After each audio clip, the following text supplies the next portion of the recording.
kati mu mbeera eyo ennyumba etayina ekyo oli asuffocatinga nafa kitegeeza embeera gy'alimu si pH bw'enajja nga eri high kitegeeza egenze kubeera mu acidic media kuba kwokya obuwuka obusirikitu bwe tutalaba mu bitundu ebyekyama ziyite florobacterias oba nomobacterias. Alright, tuli ku The Truth Media. Just go subscribe, like, follow. Account kano kenkutereddeko ndowooza okalaba. If you can read well, n'okasoma bulungi nnyo, mwami oba ogenda kumufuna. Nkakutte bubi, nkwatamu wano waggulu bwenti. Okitegedde? Okay. Oba ogenda kumufuna. Kasoma nti Ganyana Herbal Group. Ganyana Herbal Group Nyanama Star Kitebi Road we bali awo. Sekalala Arafat Managing Director. Number kweziri osobola okubafuna ku 0785996266. Then obano bafuna ku 0754899471. Noti 785999626 oba noti 754899471. Ganyana Herbal Group for consultancy. Osobola okubakubirako olina ekirwadde ekikuluma oyagala kukitegeera oyagala kujjanjaba still you can contact them or reach them out for any herbal medicine eri certified and authentic.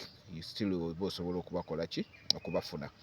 Yes, those are big new developments. Yeah, kukunyonyola okutuufu baguli kitegedde. So tuli ku The Truth Media. Just go subscribe, like, follow. Nkomyewo ne Dr. Ganyana okuva mu Ganyana Herbal Group. Tugenda kutanya ensonga naddala eya satisfaction ne authenticity. Eddagala lino lina bulabo ki?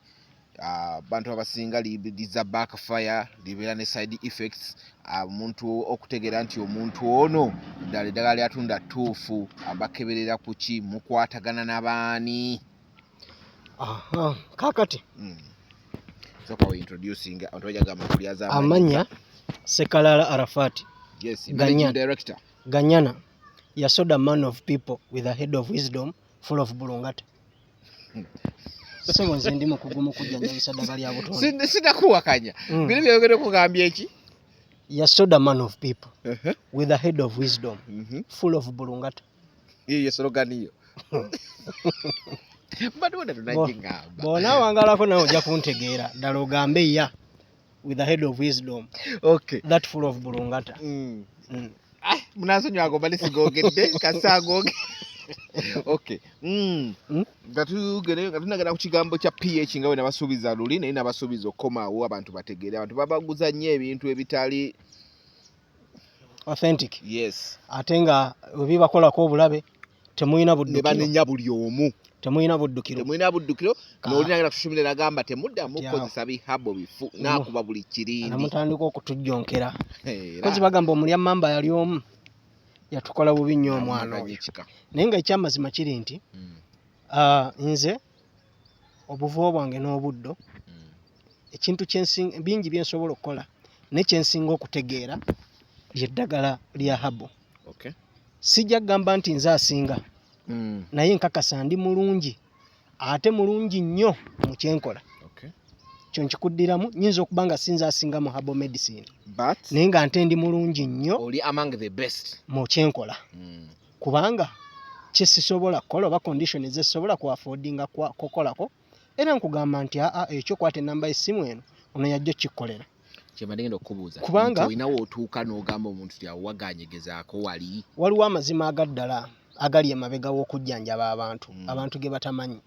Ekisookerwa ddala omuntu ng'anaakuwa eddagala erinaakuyamba oteekeddwa okubaako n'ebintu bye weetegereza ku muntu ono.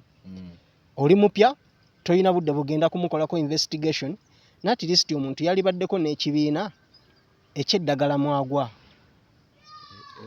Okitegeera nga bw'olaba nti waliwo abasamize abagwa owa Mama Fiina waliwo bujja okusanga nga bo bali wakola nama abalala ojja basanga nga bali waggulu ddene n'abalala bwe batyo oteekeddwa okubaako ogwa kati nze nkuze ng'obukojja butambula nakotha kyekibiina kye bubadde butambuliramu ennyo sigenda kukikunnyonnyola nnyo kati kigira ku no kibiina association etwala ba herbalist ezo zonna zenzimenya associations nakotha balina ofiisi yaabwe awo mu junction yawo kalenda wansi ku kizimbe ekyo kwe bali then ekibiina kyentambuliramu Uganda Herbalist and Culture Association ndi bwe twogera ku herbal medicine kali kyatogisuula aba togyerabira ofiisi zakyo ziriwa mu Ndeeba opposite ne Total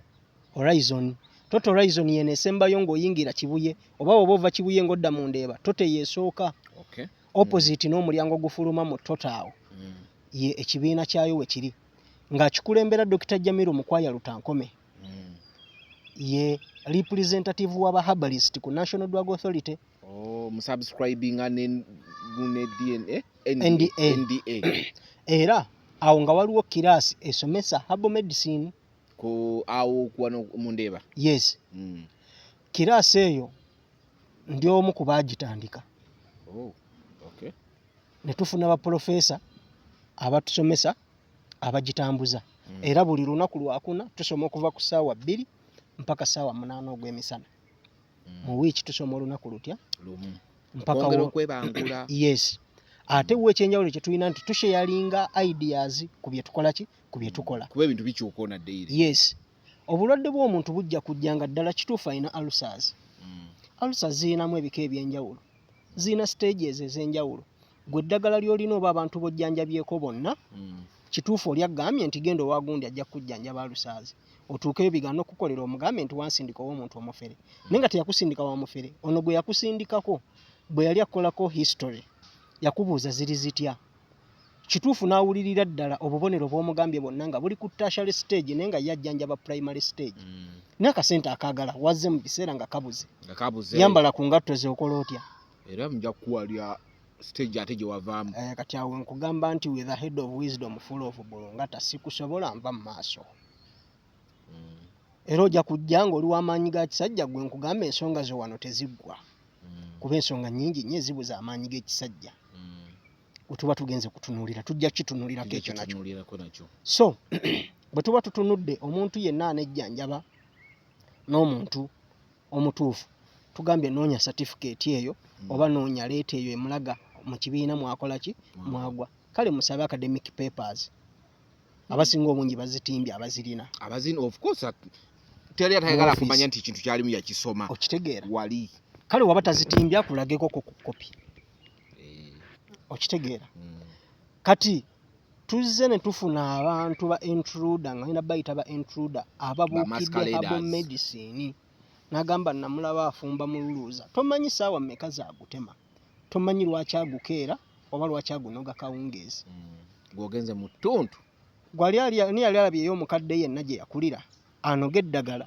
ku ssaawa 7 ogw'emisana titugenda kusanga kintu kyonna mu miti tukolere mu kaseera emiti we giriira ku makya era n'afukirira tafukirira ddi mu ttuntu watakeera kibera kawungeezi nti kyekiseera ekimera kino mwe kigenda okwabuzovinga n'okusika byonna bye weetaaga jjukira bye weetaaga biri mu ttaka kyokka ettaka eryo lirimu ebintu bingi nnyo naye waliwo ensonga lwaki kasooli Katonda yamutonda nga kasooli amatooke nga matooke kamulali nga kamulali ekikajjo nga kikajjo ennanansi ne tubijjayo ne tubiteeka awantu ku ttaka lyerimu buli kimu ne kijjayo kikirina buli kimu kirina obusobozi obusobola okujjayo ekyo Mukama Katonda kye yakiwa okujjayo mu ttaka kuba byonna mu ebiri era nga bagamba nti tujja kudda ttaka mu ttaka vu tujja kuddayo mu ttaka eryo ettaka lye rigenda okukubeezaawo naye togenda kulirya direct kubanga lirimu by'otagenda kwetaaga kulya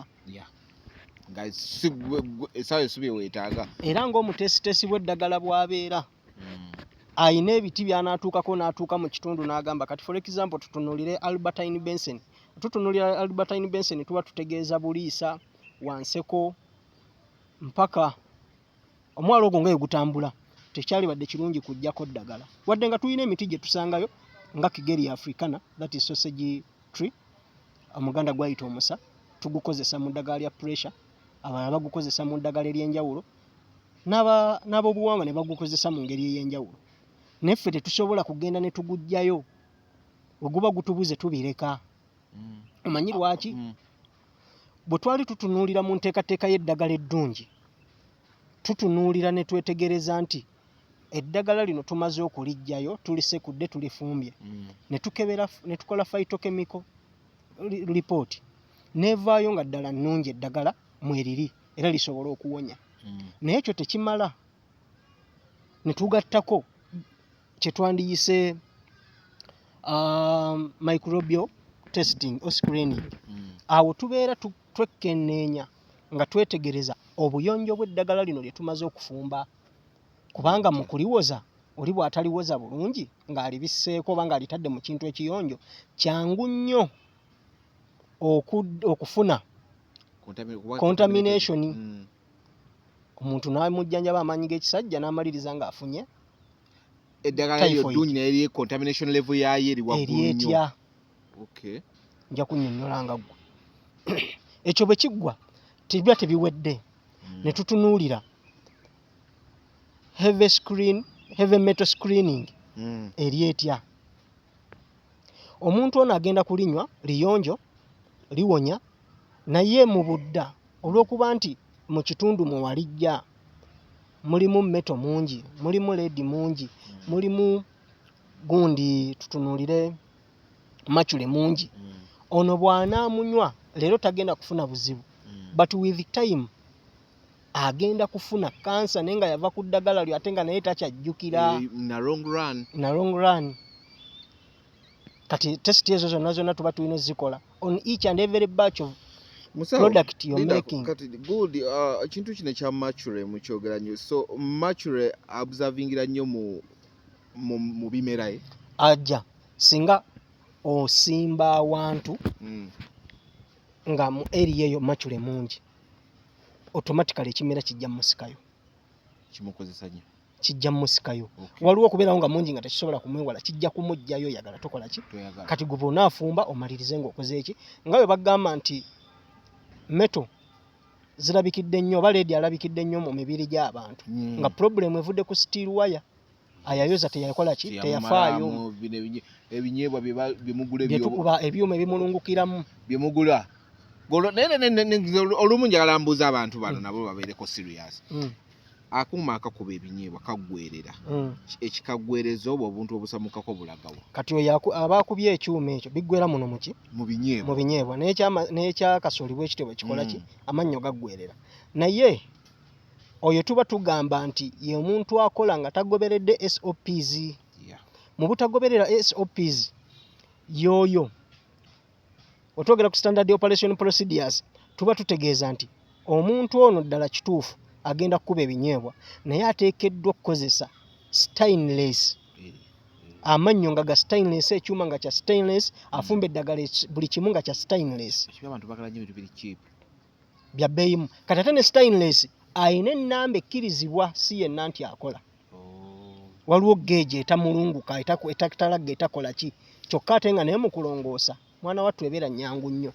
Kyekinjifuula egy'ebbeeyi. Era ojja kusanga akameeza nga katono nnyo bwe kati bakagambe ka $2,200,000 okuba enduula ogende ku y'ekinaana nga tegenda kukolera, ejja kuleetera emiteeru. Kyokka notamanya nti buli mu myezi 3 ogenda ono akozesezza eddagala ne limukola obulabe bw'aba amanyi nti asobola okomplaininga nga tataddeemu yadde olwataano, ajja kwesitula agende ku National Drug Authority alope. Era eddagala eryo National Drug Authority ejja kuteekamu okunoonyereza ekebere, si byakuteebereza ddala kyekyo. Naawe nannyini kulikola bajje baliguleko nga tomanyi, balitwale balikebera, batunulire baaci eri neeno bikwatagana nti ye byonna ebirimu byebimu nti ye erangirire ku website yaayo nti ono. Era bw'ona agenda ku website ya National Drug Authority ogenda kulaba amadagala agatakkirizibwa, nga bw'ona agakozesa ogenda kufuna obulabe. Sensitization zizo muzikola ddi abantu okumanya ebintu bino? Ebiseera ebisinga tujja tunoonya ssente. Nkwagadeko mazima. Tujja tunoonya ssente. Kati agenda okufolowinga kino yafunye omukisa ogukola ki? Ogukitegeera. Naye nga eddagala bw'olikozesa lyonna ne bw'oba olijje mu famasi nga lya kizungu oba lya habo oba lyaki. Oli n'alikuwa ne likola obulabe. Situkiramu lumba ekitongole. Kati kyo kijjiremu kitunuulire twalikkiriza tetwalikkiriza. Otuba tetwalikkiriza lwaki alitunda? Lwaki olitunda nga twaligaana? Lwaki ABCD kikaboono? Okunaaba kuyiririra ajja kuyiririra. Era nkuzaayo wali ku Libufulo ne nkugamba nti eddagala lyange ku lebo waneeno Libufulo aliwa. Nti saagala ofune buzibu oleme onneekwase. Era ne mpandiikako ne nkugamba nti precautions mu nkozesa yaalyo. Omukyala ali mu kulikozesa ng'ali lubuto. Toteekeddwa? Alina oddikozesa with the precautions. Ne tugamba nti under first trimester ajja kumira empeke 3 emirundi emeka? Second trimester 5 emirundi emeka? Third trimester njogera ku myezi omwenda egy'olubuto omukyala gy'abeera nagyo. Emyezi 3 egisooka ye first trimester. Nti awo agenda kukozesa bw'ati luleme kuvaamu kuba olw'amaanyi g'eddagala eryo. Yes.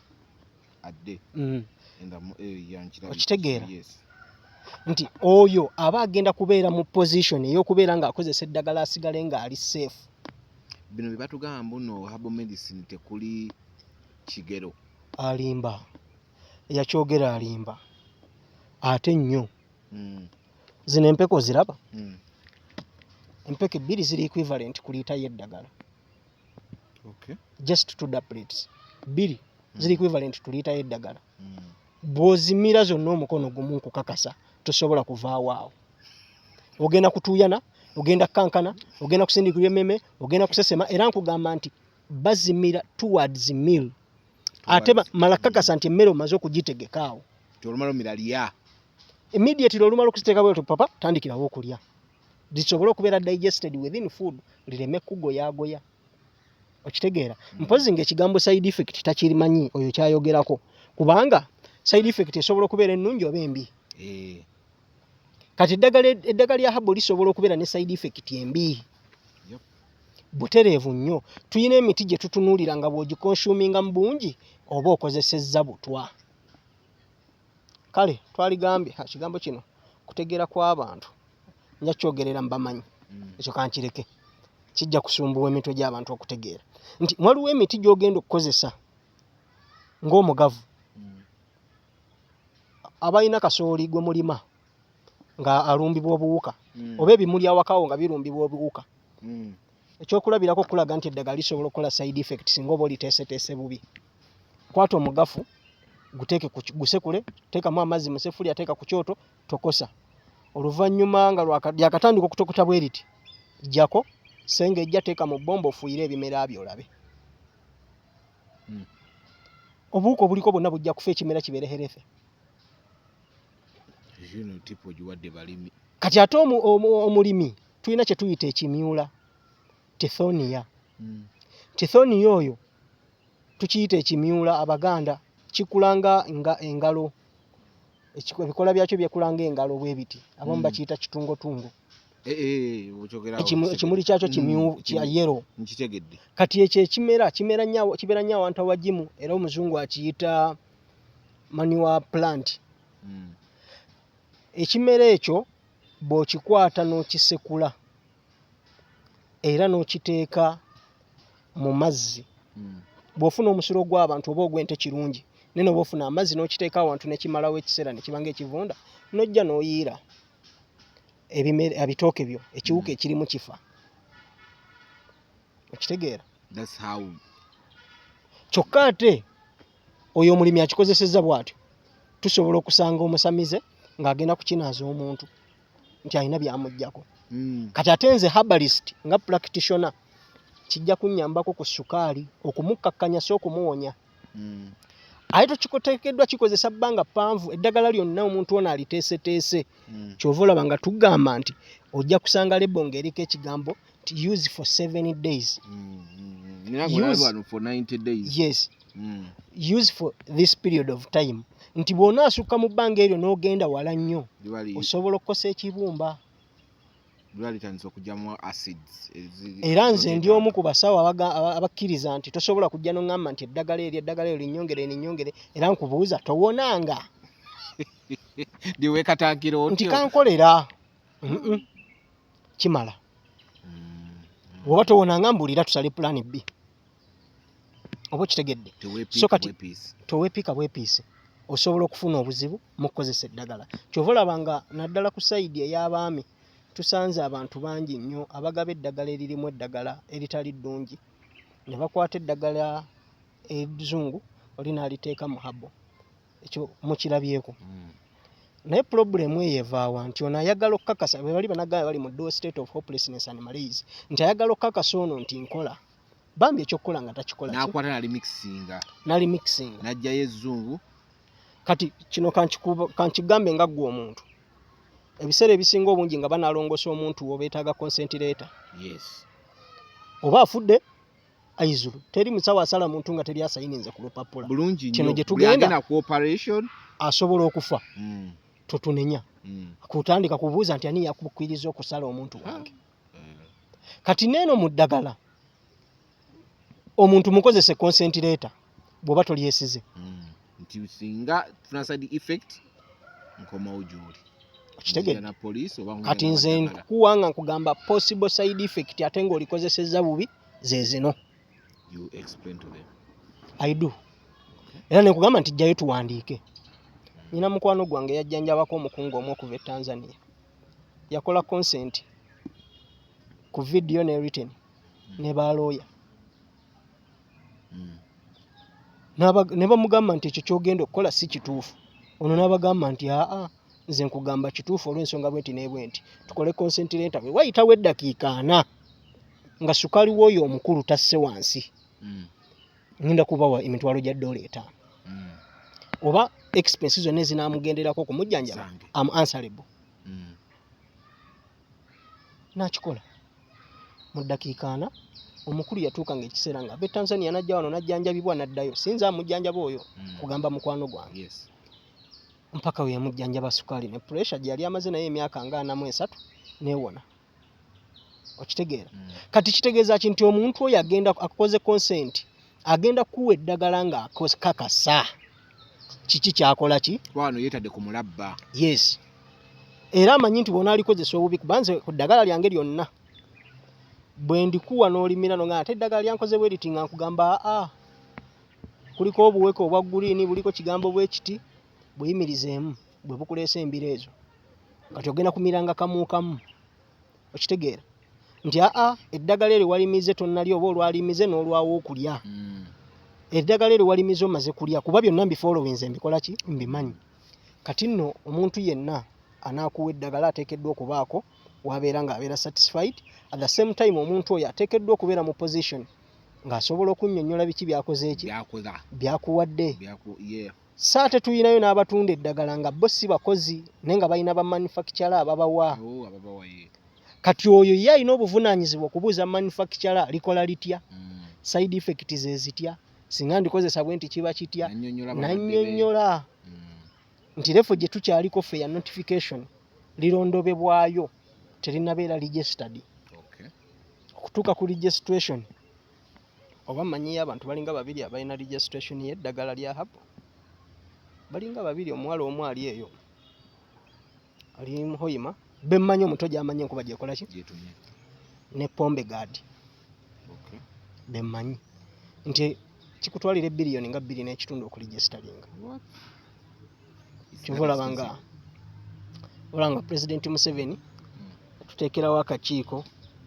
akajja kayita eddagala ly'abantu ab'enjawulo mu konati bw'oba oliyinayokko osobola okulitwalayo ne bakugamba nti jjuza zino forms initeke eno eriwo tutwala ddagala bweriti ne bweriti ne bweriti kati tuli abagamba ly'abasukaali oba naatuuka kuba infection oba abaaki n'abalala nga bakola ki batwalayo ezaabwe kati eyo product gavumenti eddayo ku stage 1 nekkolerako nga ssente yeekola ki yeteekamu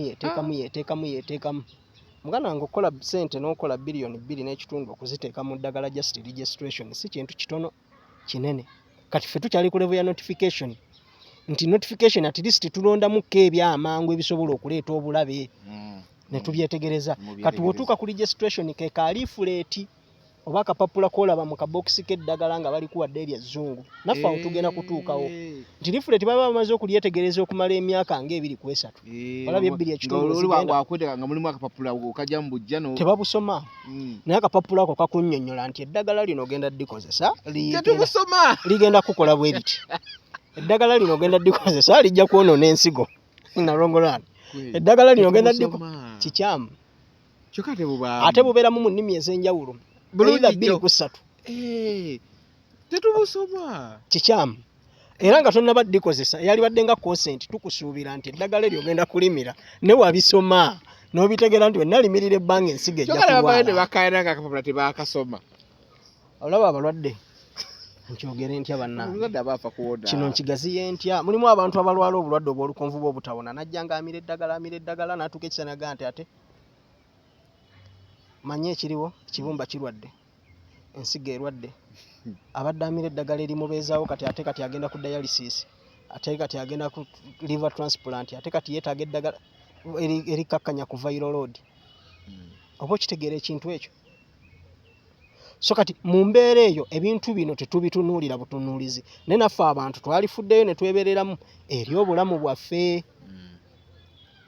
oba okitegeera era wano nyongera okukubiriza abatabuzi b'eddagala nti nga tonnaba kwepika nti nzijanjaba sukaali nzira ojjano nga nalina eddagala ddungi nnyo olijjanjaba sukaali nga simenyeka naawe toyogera sirika mpa dozi z'abantu 3 nze mbalina bwe linaakola ngenda ddikujjangako nditunde enfuneko naawe ofune ate n'omulwadde afune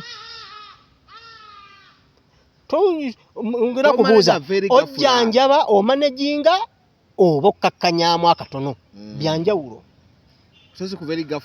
mponya simalaga kukkiriza era ebiseera ebisinga obungi nali sinnyonnyola bantu nti nzijanjaba sukaali abasinga obungi bammanyidde mu mbeera za bedroom products gye bammanyidde nti bo bammanyi ng'omuntu ayakwasaganya ensonga z'ekisenge essanyu eryo ddyo ndibawadde bwe ziba mpeera nnyina nnyingi ngenda kuyingirako ejjana nze nkubuulira eryo essanyu ndibawadde kuba okukuwa eddagala n'osituka ne weegolola bw'oti n'ofuna otuzzi byangu nnyo owange kati nzi nakaddamu okutegeeza abantu nti sukaali muleete nti ate banzibye naye tomenyeka ngenda kuwayo dozi ya nnaku 4 likozeseeko gwe bw'oliwulira nga likoze you call me sickle cells nti omwana alwadde sickle cells essaawa zino ne bwenkuba essimu nsobola okukubirayo omuntu omu olina saving enamba ye kubanga musajja wa buvunaanyizibwa abeereyo muyenga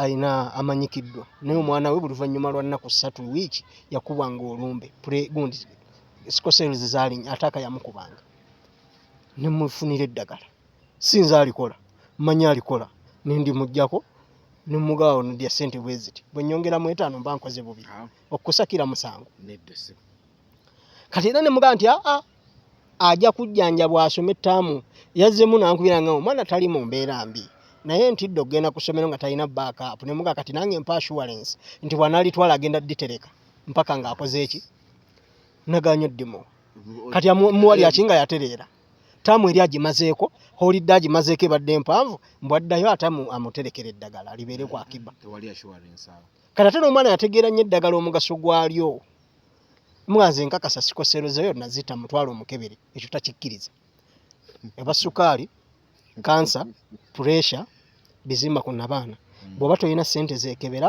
buli luvannyuma lwa bbanga lyenkugambye towange todda era tojja tulina okukola updates tulabe nti ebizimba byali mu centimeters 4 kati bibino biyingidde 3.5 oba 3 oba 2 kati biggwereddemu ddala eddagala olikozesa oliveeko ne bwebeera mmere bw'olya ekika ekimu kituuka ekiseera ne kikulwaza ekirwadde kyonna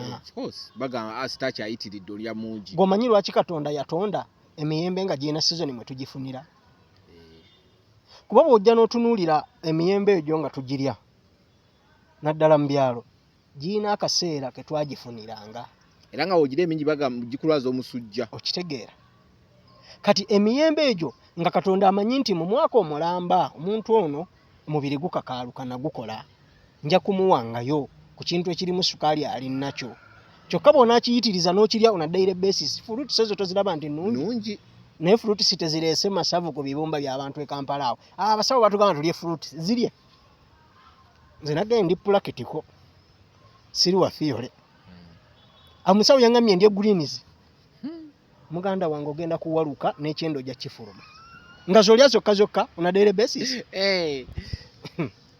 nze nnyina alusaazi baŋŋaana okulya kino nakiri kyokka omubiri gwe gwetaaga proteins ebijanjalu bibi kyalina proteins omungi lwaki obivaako katukuwa eddagala erigenda okujjanjaba alusaazi biri ebintu oddemu obiri bya mugaso gy'oli emmere eddagala essuwaani eddagala omusawo omu yagamba nti gikozese obubi ekufuukiremu ekibi gikozese bulungi obulamu bweyagale oba okitegeera so kati mu ddagala eno gye tuli muganda wange omusawo yenna nga tannategeera nti ngenda kujjanjaba sukaali alina kusooka kutegeera sukaali kyeki abasinga bagwamu bigwe anti kati ne musawo gundi ne muyigirako kino ne tujja ne tutunula ne tugamba Fiyole Wabali agamba bw'ati nakizuula nti ate abasawo abasajja abazungu abo batusomesa kugaba ddagala lyaffe si kukola ddagala anja kukola nnyo herbal medicine banaamala kungatta mimwa naye nja kumukola era ntunula butunuzi ne ŋŋamba nti there is a problem mu ndulwe endulwe eno lwaki ebeera ng'enafuwa netakyakola nti erina ka bit of infection ne science wano talina wakalagira muganda bwange omusawo yenna bw'omusanganga ng'alinako ka connection konna oba kakulu akeekuusa ku cuba mu by'obujjanjabi mukubiranga saluti n'ogenda tetuli ba bulijjo baali batuleeteddeko n'abacuba ojjukira ekigambo bacuba abantu tebakitegeera n'owali ensi gye bayita cuba kale kibayisa abacuba nti baava cuba mu by'okujjanjaba ndalamu sayansi aliyo n'obujjanjabi obuliyo biralamu tebiri mu nsi yonna ndala yonna oli obusajja oba bwewaggula butya ne bukola ekintu kyabo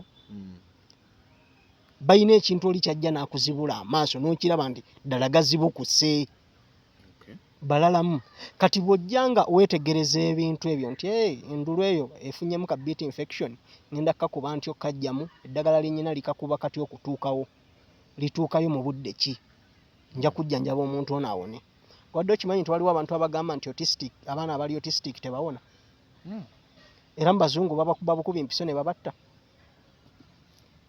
kola ku research autistic children be babaana abakula tasobola kubeera na banne ekirwadde bwe kijja kikula asobola okwerumaaluma ne yeerya tebaagala kulya mmere babeera bakambwe nnyo ate babeera sensitive nnyo ku buli kibatambulirako omanyi lwaki autism muzibu wa kujjanjaba mu bantu nti Katonda yatonda omuntu n'akwata waneeno n'ateekawo akasengejja omusaayi ogugenda mu mutwe gwanjawulo kuguli wansi kati okufuna eddagala erisobola okupenetratinga okuva wano liyingire eno awo waliwo embaga ate nno ey'amaanyi ddala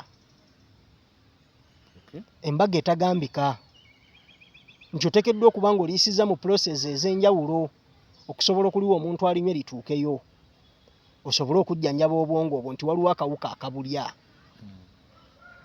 kirabikidde nnyo mu famire ez'abantu abalina ku ssente ekyo ekintu kya autism naye ng'ate mu herbal medicine eddagala eribajjanjaba weeriri just that nti liri expensive kuba okulikola okulituusa ku mutendera ogwo ebintu by'oyitamu ne byosacrifices okulikola nti ojja kukwekanga omuntu agenda okufumba eddagala okuweza akacupa ako ng'akola distillate ng'agenda kukola codro distillate onjogera codro osooka n'omudistillinga n'omuddamu ng'okufuna akacupa kamu bwe kati buliwo distillinga jjukira liba likendeera liba lyongera maanyi naye obungi bukendeera bungi volume yalwo eba ekendeera kati okufuna akacupa nga kigenda kwetaagisa okumala weeks 2 ng'oli ku yes jjukira buliwo distillinga lituuka nga ttondo lyerivaayo lyeriva kati ettondo okuweza era n'eddoozi naye ebeera ekuze nti akacupa kamu ako nsobola okugyamu eddoozi eziwera 4 ng'ono mugamba ajjako amatonda 3 njagala omuntu akitegeere bw'ati naddala abafumba walagi abajjako ono gundi asooka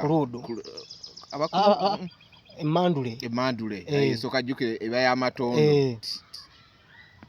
kati gali kanene akaddako ka namba 2 ne kajja nga kayiika buyiisi era kali kakasooka osooka kumako n'ekibiriti ne kaaka enkangaali oba okitegeera so kiboogerako bye bintu bye tugezaako okunnyonnyola ebyo naye ng'era bw'oba weegendereza n'okwetegereza ennyo gwe musawo wo asooka okumpi era bw'oba naaba bakujjanjaba awantu wonna sooka obuuze omusawo possible side effect z'eddagala lino lyogenda okumpa okujjanjaba omusujja eriki ti awo omusujja ogwo eddagala lino tugenda kuteekako we give an example of quinine ajja kuleetera omutwe okuwuuma gukuzitowa obe nga anywedde enjaayi obeere mu mbeera bweti kati gwe omulwadde okkirize nti wadde ayanguya temumumpa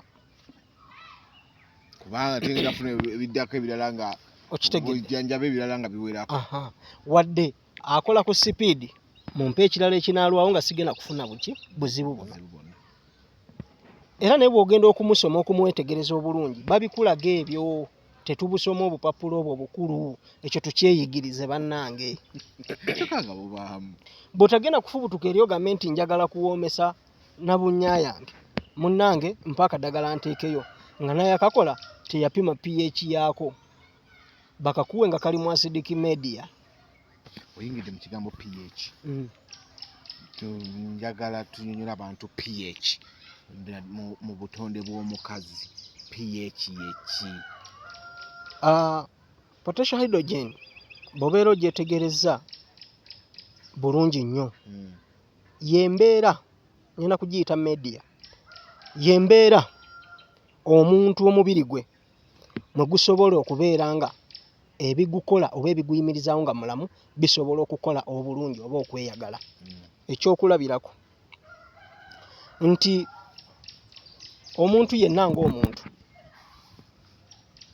kulima abasinga obungi bannakampala temujja kutegeera nnyo kati twogerere ku environment gye tuwangaaliramu olaba omusana gwe Sudaani oba mukama katonda ng'abadde akuwadde akasana akangi abantu abasinga obungi watambula mu musana asobola okuzirika akakakooca n'owulira kaba abaala ku mubiri kati ate we guyitirira ennyo kitegeeza media gy'olimu si nnungi kukole omubiri gwe kweyagaliramu na kuwangaala nga muki gutuuka ekiseera omubiri ne gukoowa n'ofa kati awo ne tufa ne tuvaawo nga teri yagenda kuddamu kulima teri yagenda kuddamu kukola ki teri yagenda kuddamu kukola ki bw'oba ozimba ennyumba oteekako louvers oba oteekako obumooli buyingize ki empewo ate bufulumye embi kati mu mbeera eyo ennyumba etayina ekyo oli asuffocatinga n'afa kitegeeza embeera gy'alimu si ki pH bw'enajja nga eri high kitegeeza egenze kubeera mu acidic media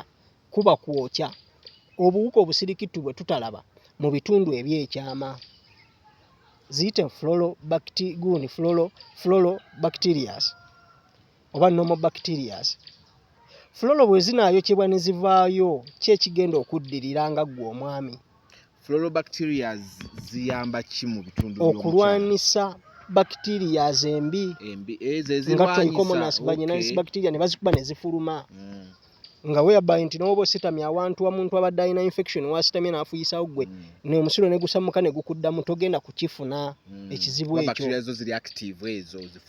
bwe tutuuka e Kampala ne tufuluga ate ekyo kansooke nkittaanye seegatta infection nzijjawa omusajja bw'ayomba oli mwenzi ozunza infection ozizze n'ozizza eri nga yeerabidde nti weyagenze mu toilet y'e Kampala bamuwadde ekidomola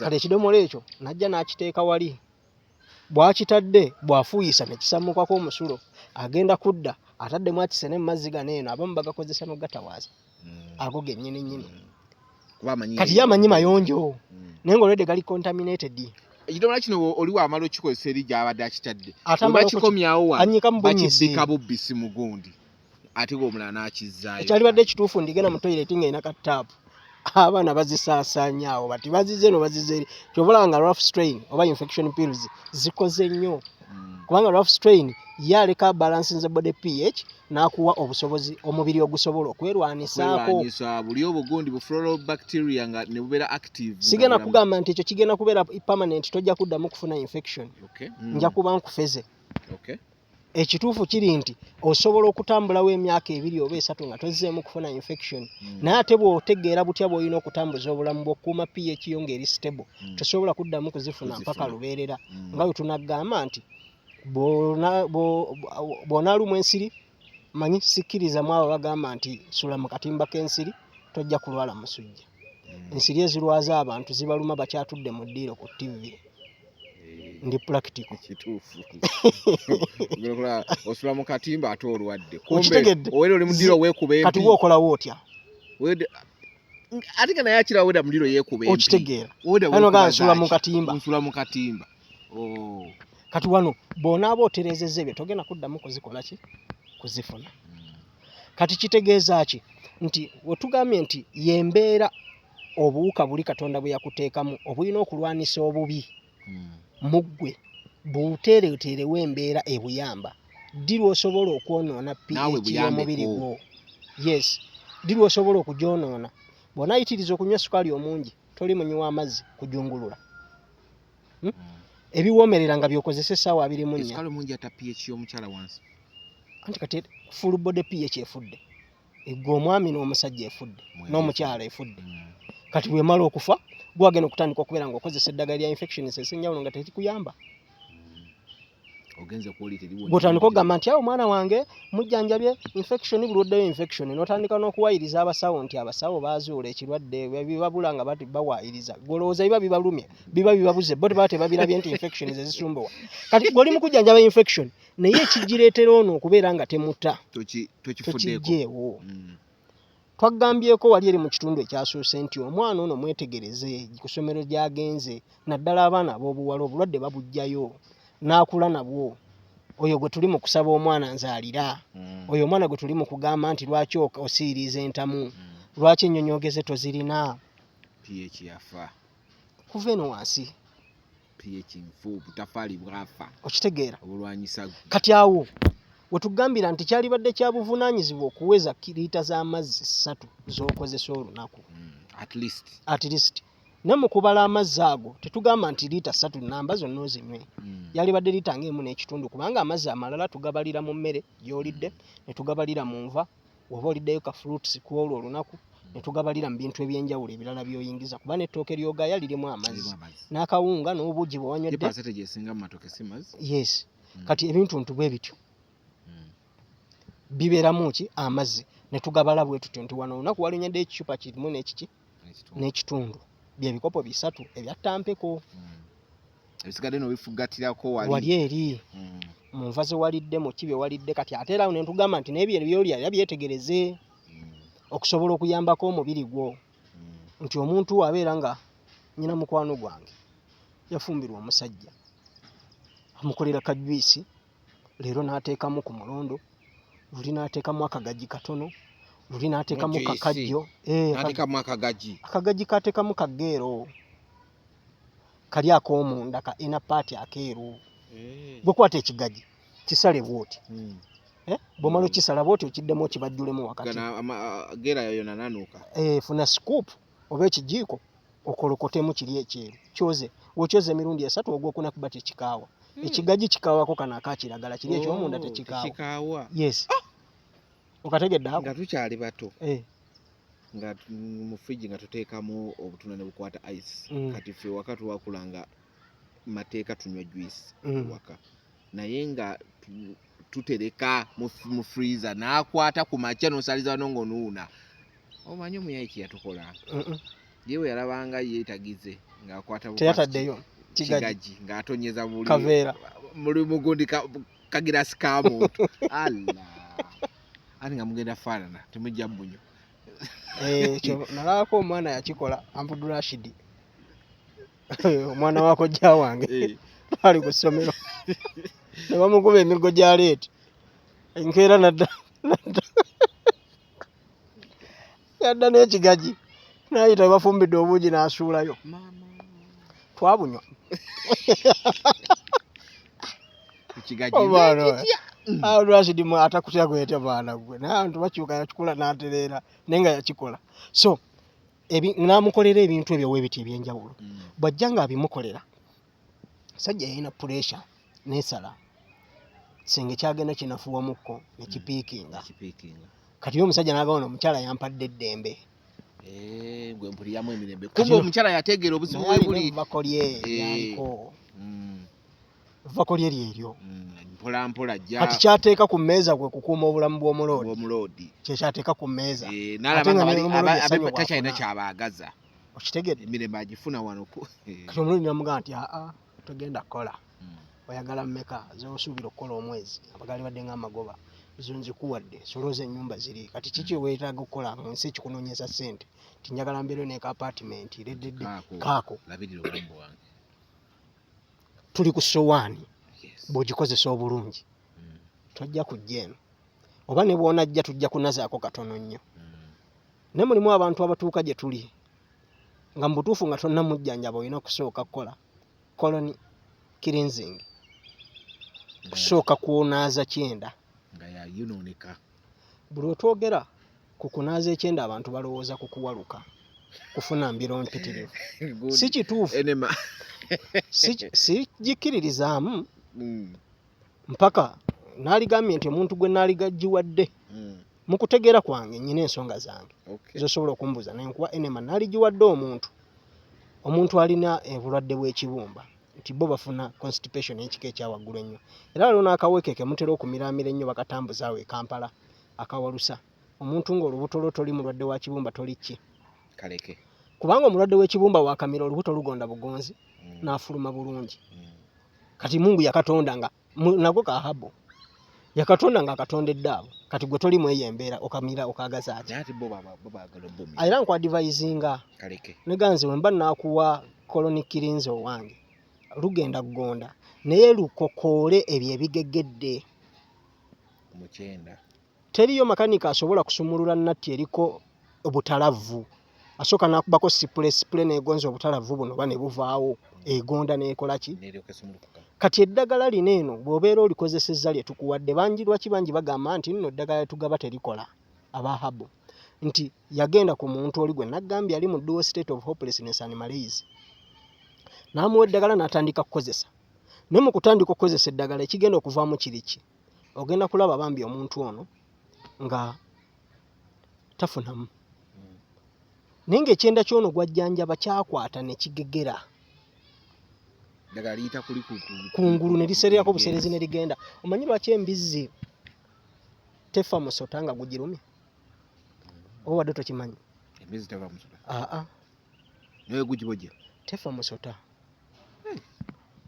si kyangu kubanga omubiri gwayo guli protected n'amasavu kyebayita ekigodo kati weeruma amasavu waba butto weesiga ebizigo ogende mu swimming pool olaba oba amazzi ganaakuyinga abawuzi abalungi era asooka kwesiga gye gundi vaseline oba oil nga gamuyitako buki kitegeeza tagenda funa infection y'amazzi ago akabawuga mukategedde so kati nawana embizzi obusaga bwegundi venom ono ow'omusota abuyitako akoma bukomi awo tayingira saate waluma omuntu musaayi nga atambula oba tuli wamu oba waluma ente mu musaayi directing ekola ki nga atambula kati embeera eyo bwetyo bwejja ki etambula nti eddagala terijja mumukolera nti kyagegera ekyenda tusooke tukirongoose naye nga tomuwalukusizza munno kuba buli wokola irrigation eyo ey'amaanyi mulimu ebintu ebyenjawulo byogenda okujja mu lubuto naddala nga active enzymes ezigenda okutuyambako kumulungula emmere gy'anaagenda okulya the following day that's why wokakozesa olwaleero olunaku oluddako ofuna constipation kati n'obeera ng'oli kwolwo naye manya nti olina by'oyonoona twagambye nti nga tetunnagaba ddagala oba kujjanjaba bulwadde tusooke tutegeere luutukkoozi oba gyevudde ono agenda okujjanjaba buvunaanyizibwa bwe okumubuuza kino kiva ku ki akugamba ebitakwatagana onyiga Mr. Gugusa kumotya ebbugo ly'embaata mu bbugo omala omumubuuza ekibuuzo kyali teyeetegekedde atamwetamu omugambe tutulabagane salaamu aleikum akantu ako ngakozesa nnyo nze omwana wange ow'obuwala tugeramu eno sirapu bagiyita bata gye bakuwadde gireke okitegedde oluusi waliwo ate omusawo gw'ojja okusanga nga bino ebyoluzungu ebiri tekiniko tajja bitegeera nnyo naye ng'ate eddagala asobola okuba ng'alirina mulungula enneewuliraayo kinkola bwe kiti nekinkola bwe kiti ne bwe kiti ne bwe kiti agambe kyo kigalanga agambe musayi gwe gumuggwamu ti kino ABCD bw'olaba nga talina info ku mugundi gwe jangu ng'ofunyeko ka info akatono bw'olaba nga byakunnyonnyola tebikwatagana ne koofunye kite okitegeera omuntu abeerawo awo ng'alinayo sayidi kiiki we alinayo omukwano gwe batamiira alinayo omusirikale amuggalira emisango alinayo kadeyideyo wo ku kyalo gw'atumaatumako abasawo ne mutwerabira nga tolina musawo wo nga tomulina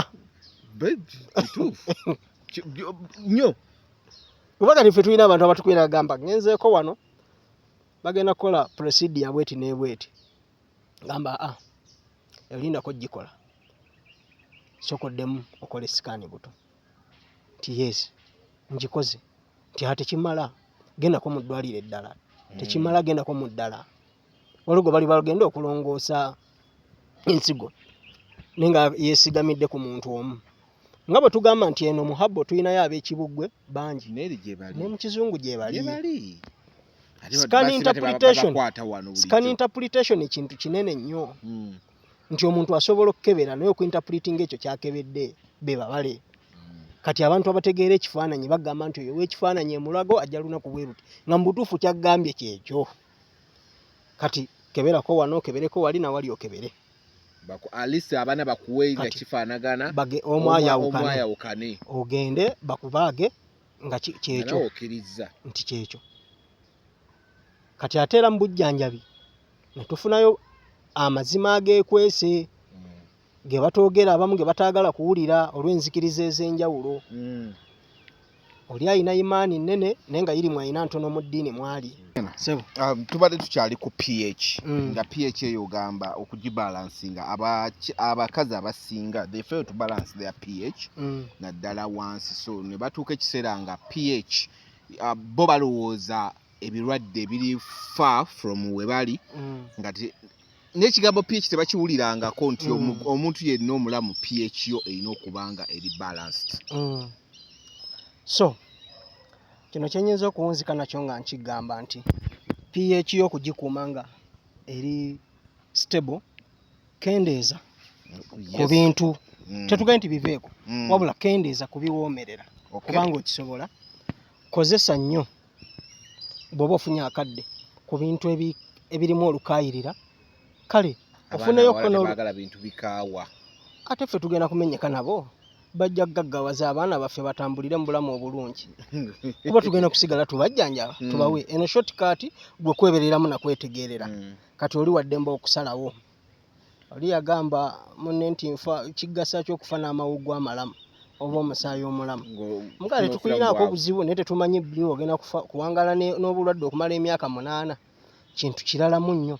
kyova olaba nga abalwadde ba kansa ife owaffe batwanguyira okujjanjaba ebiseera ebisinga ogenda okwetegereza ph y'omubiri gwabwe ng'abakebedde obulungi ebeera waggulu then kyakubiri olw'endya eyo embi gye bazze balyamu ne sukaali waabwe abeera waggulu kizibu okusanga omulwadde wa kansa nga talina sukaali bino bibuuze Dawudi Mugema namujjanjaba ekigere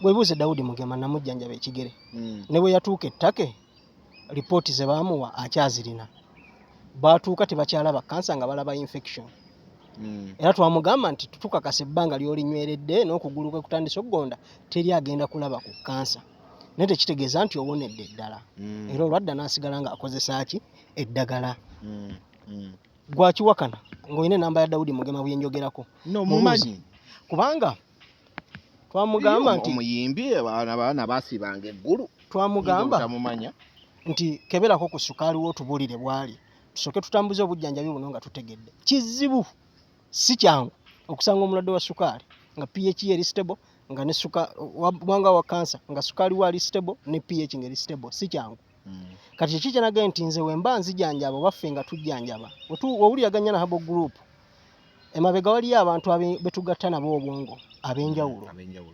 Kati tutunuulira endwadde n'enneeyisa y'obulwadde eri omuntu ono. Tugenda mu kudiringa naye naye olowooza ki ekireetedde kansa we okubeera nga takka.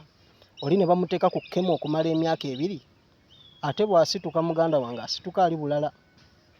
Teriyo peyini eruma. Tola nti bagamba abakyala nti olubuto luluma olw'okuzaala.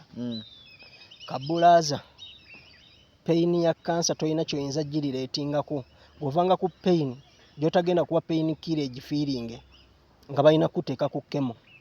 Bw'otunuulira history ya kkemo ojja kumunoonyerezaako olimbuulira. Era bino ebintu ebimu tugenda ntibagamba oli n'agamba nti oyo ayogeramu bwogezi. Gezaako okunoonya the blueprint on how to destroy the BRCA rays by P.W. Botha. Ojja kubombuulira. Munoonyeeko omusomeko. Oba the blueprint on how to destroy the BRCA rays in Africa. Ojja kukitegera kikyengezaawo kwogera. Kati tosobola kumujjanjaba oli nga totegedde obulwadde obumuluma bweyisa butya. Era bw'otagenda kufubutukayo ogambe ensiba naye nze nnyini eddagala lya kansa. Alumira mu stages ez'enjawulo. Bw'okakasa otya nti lyolina lisobola okuba stages zonna. Ate buli omu limuyisa bubi okusinziira omubiri we gukoze eki? Ogulisanze. Gwe nayina omulwadde wa kansa eyo kikoleko lisaaki oba bw'osanze abawera 3-4 bakebere baba nga tebalina sukaali ojja kumbuulira. Ojja kuŋŋamba nti eyo lisaaki wakola nfu. Yes. Kati musawo ekintu kino ekya pH omanyi nze kyesibyeko nnyo. Okusinziira abamu ne obanga bano bane pads ze bakozesa eziri substandard ebintu bye tufuna zibuza pH y'omukazi tezigibuza ne zina kezokosaamu mu period eyo. Yoyo omukyala agenda okujjamu pad nga asabuse. Okusabuka kwe kubanga ayidde omubiri nokuvaako oluliba olutonotono nga si lunene naye nga lutonotono ng'olinga ayidde omuliro. So ebirala ebitera okugyonoona ebisingira ddala ekikulu mukyala kubeerawo nga tonywa mazzi. Owangalira ku bintu bisiike olya junk foods zobeerako lw'ogenza okunywa tukusanga ku mizinga bya whisky na wala. Atumya bottle. Okitegeera. Kati abo tebawona. Gaba amaanyi. Infection etasobola kugijjanjaba n'etereera nkusiba ssente. Ng'osiba ku zi bottle. Gwe lwakuba abaana ab'obuwala tebamanyi kiki batuteekako.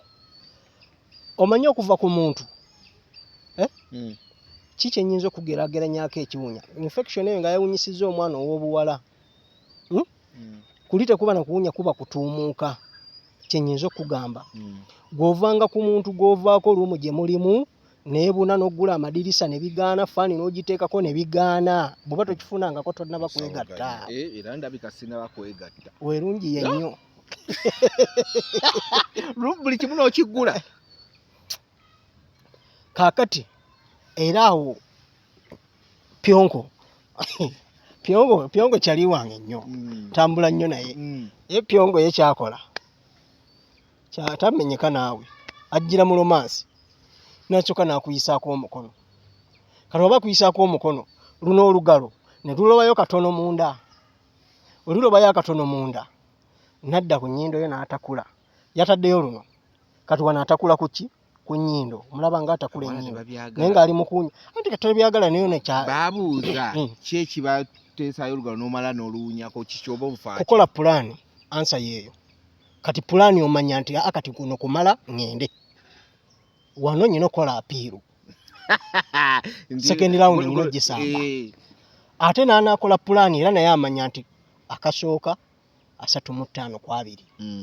Akookubiri nja kuyingira essaawa. Oba okitegedde. Tamomenti eno yeekubuulira. Kati kano bakuli erimu ekisu teriikamu mmere. Ate abo tebagadde kubakka bitooke byebigwa. Abo abaagundi. Abatunda ebyennyanja. Tebagadde kubakka bakuli bitooke byebigwa. Era w'omuvuga n'otamuyisa wa bakuli oba toyina by'ovuze. Era abaana b'obulinzi tubaweerawo amagezi ne tubagamba nti bw'omusanga ng'oyo tomenyeka. Munuune gonuuna bulungi ng'omuyembe gw'onaanuuna nga wagulumyeko bulumi tewagusaze kibajjo. Manye ennuuna za njawulo. Ekibajjo kirala n'ayalumye bayiti anuunawo byanjawulo. Nze nkubuulira. So kati tagenda kuzijjanjaba infection zikole ki? Ziwone. Eddagala lyonna lirina okubeera nga liri in position okubalancing body pH y'omubiri gwo. Ekyo oba tokikoze wala lalini kaba kaweddemu kabaka weddemu. tetulina kyetugenda tugamba. Yes, yeganyana Habo Group wenyana wetusangibwa ku Star Kitebi Road bwe tugenda okubasanga for consultation buli endwadde z'owulira nti zikulemeredde, just go there, consult them oba basobola okujjanjaba. Soko nnyonnyola akantu kano bulungi wakagizeeko kati ni saakategeera ogiraba bwangambe bagiyitaani dire wipe bagiyita dire wipe kalinga mastic tape andika kati waliwo omuntu wetukusanga mu situation ofunye match mulimu obwana bojja otunuulira nga kalinga entendeze mu zidalifa entendeze basobola okujja eri ku ttaka ettukuvu bannaye kamusange ng'alina figa ali portable ali flexible ng'omubiri kala si ya AI n'omwejja omwetegereza oba muddugavu oba mweru nga mu butuufu ali fine buli kimu najja akusuulako ensonga naye nga toli mwetegefu. Ensonga eno bw'agikusuulako nga toli mwetegefu ogenda kunoonyaayo kaawo ku ddagala onajja otukuwa eddagala tugamba lino ligenda kukola mu nnaku bwe ziti nerikuweriza ati singa ziri permanent kati weetaagawo kanguya kati gwe ng'okwata kaddo kano oyuza bw'oyuza munda mulimu akawayipu ng'okajjamu bw'okajjamu kawayipu kano tuno tuzza otulaba gwe ng'oyisaako waneeno ku mutwe bw'oti mpola mpola kali guno omusiwo oguliraanye entula mukulu mu nsonga zino yisaawo nawo then akasigaddemu bale eddakiika za 3 godooza boda weekolera delivery aba tatuuse kati ennyonyoogeze zino zikendeera bwe zikendeera kakendeeza ennyonyoogeze naye olina okubeerako ne backup oba okubanga otegeera wuzhawuzhenge style oba olina okuba nga ogitegeera wuzhawuzhenge mostly buba bugumiikiriza naye muno kubanga ogenda kukala kati omuntu okumala essaawa emu muba muyingira eyokubiri akulage nti akaze kati awo oba olina okugumiikiriza n'osooka nodda kungulu n'okimabayita wuzhawuzhenge style awo kati wano zi winchuni tezikola winchuni mpozi nga naye alina nga yazze ng'alinga oli gwe twagambye owa pyonko okitegedde so kati awo wekatambuliza ensonga muganda wange bamukugobako bugobi era tekakola bya lubeerera biri permanent ka emergency yes naye nga gwe oyagala okukakasa tambulira mu bashuga mami ayinayo akawala awo ke kakuteekamu tolina kyoteeka ku mmeeza kiri awo amaanyi tolina osiba busibi kirevu na bigundi na bikalu na bibalance kati ensonga ng'ezo zijja kwanguyiriza embeera eyo kyenyinza okugamba kitegedde for another session with the doctor a number soko wekenyino zesomedde enamba z'essimu ojja kunfuna ku 0754 899 471 0754 899 471 mu Luganda ebeera noti 785 9 9 6 oba noti 754 8 9 9 Luganda ndumanyi. Alternative osobola okukozesa MTN 0785 9 9 6 zombi ziri ku WhatsApp. Zonna ziri ku WhatsApp. Wonna bakufuna. Atasobodde kutuuka osobola okukola odayo eddagala ndi kutuukako wonna wobeera okola ki wobeera oli. Abebweru nabo mubakolako litambula ne libatuukako wonna mu nsi gy'oba olimu. Yes, babayitaganya naawe kujja nama road oba osobola kubafuna then gundi buy with Joseph e China ebintu bye China naye abeera wali namba kwezira omusobola ozigirako just WhatsApp him or WhatsApp call him omugambe nti namba najije ku Dias oba ku The Truth Media asobola okutambuza obutale bwe China byonna by'oyagala okugula oba oyagala kugula ki Joseph buy with Joseph awe China consultancy kuweereza bintu kago okubitikka abakisobola obbera maaso gwe nayagala emmotoka tugamba kusula motors tuke Makindye odda ku Entebbe Road wakati ningo okkirira Sula Motors wali emmotoka mpya nkadde buli kika kya mmotoka ky'oyagala affordability bwe bukugu bwabwe oba ojja kugifuna akatalekeka dokita akatalekeka omusajja yenna ali eyo kino nkigamba nga tonnanoonya ddagala ly'amaanyi ga kisajja sooka weezuule ki ekikusumbuwa. Twagambye okumala amangu butaba n'amaanyi ga kisajja bya njawulo. Omuntu okubeera ng'omala mangu tekitegeeza nti toyina maanyi. Omuntu atalina maanyi tasituka, oba bw'asituka teyeegolola bulungi. Twagambye noonya eddagala ligenda okukuyamba mu kubeera ng'osobola okuwangaala ate n'ovuga litaani mu kaseera mpaawo kaaga. Oba tuli wamu? So kati kyenyinza okukutegeeza, tonoonya ddagala ly'amaanyi likyajinga batule nga batule tomaze kakasa nti yendwadde. Ogenda kukola overcharge ogyonoonera eddala. Ogenda kukola overcharge ogyonoonera eddala. Ebintu bibiri byawule. Manyi mmwe babiri, ogwo omusawo n'omulwadde wo gw'ojjanjaba, twamaze ddo kitegeera nti muli mu dual state of hopelessness and malaise, kye kibaleetera okubeera nga mukozesa ebintu ku bulamu bwammwe ebitali byebyo bye muteekeddwa kubeera nga mukola ki? Mukozesa. So noonya ddagala likuyamba kuwangaala mu kazannyo n'okudda amangu. Kino nkigamba with experience, nzijanjabye bangi. Mpozi n'abo bonna abaali bakozesezzaako ku buweke. Wali ogedde obayimiriddeko ku pharmacy, noonyerezaako oli munnamawulire. Yimiriddeko ku pharmacy Kawungeezi ez'enjawulo. Abasajja n'abavubuka abayingirawo bayitirivu. Genda mu kikoni. Zinabuuzaako omusawo mu kikoni ne mubuuza ddagala ki erisinga okutambula n'angamba after sex pills zitambula nnyo n'okusinga kondomu. Kati abasajja mu pharmacy Kawungeezi kuva ku ssaawa 11 awo abantu baagala okukakasa. Naye gwe akakasa weetegeke nti akaseera konna kagenda kujja, emisuwa gyo nga gi-expandinga, you expect hypertension gye bujja mu maaso.